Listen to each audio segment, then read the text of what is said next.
Hello! Good morning, Ohio gozaimasu. This is another episode of Bisaya in Japan. Last episode, we checked out this Gundam Converge, Operation Revive. Today, we will check that box. Same thing, Operation Revive, but Premium Edition. Okay.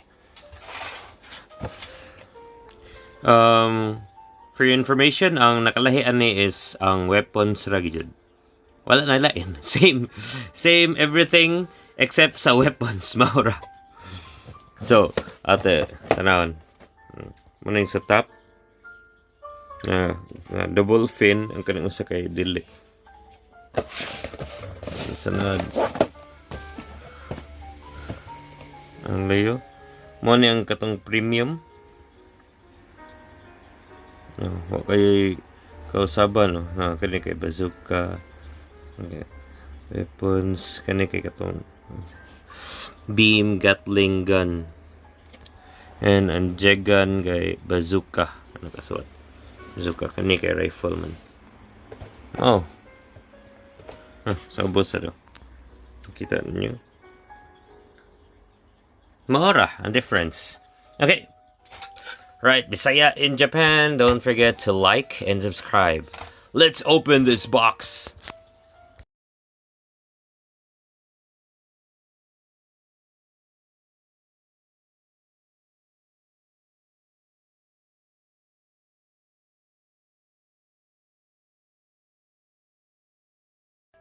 Okay, guys. So, muna ni. Human nag-assemble ang extra part from the original. Ano sila?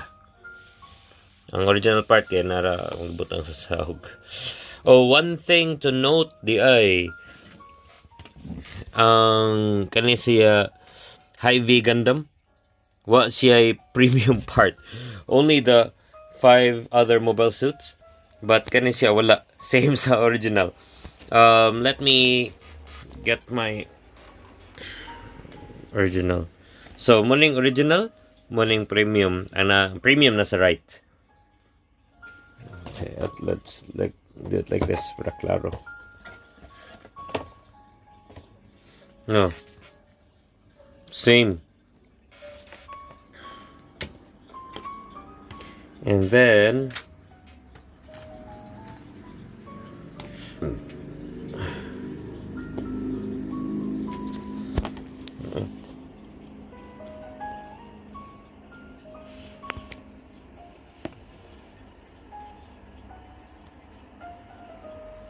ang weapons yun nakalahi. Okay, let's do the unicorn next.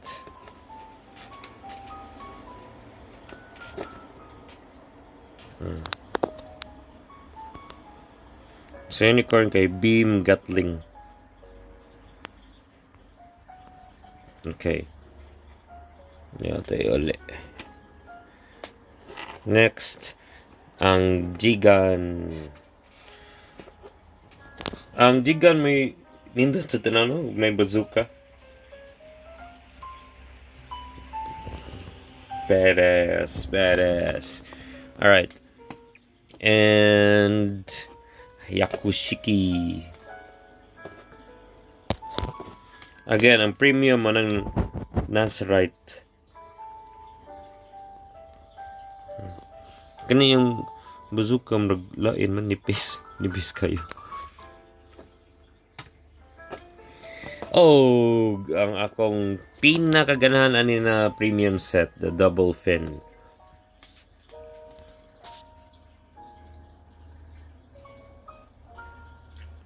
Okay. Alright, that's it. Thank you for watching Bisaya in Japan.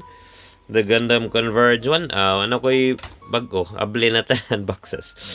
Yeah, quarantine, by the way. Keep safe. Stay at home. Parehan ako. Naras balay. Okay, please don't forget to like and subscribe.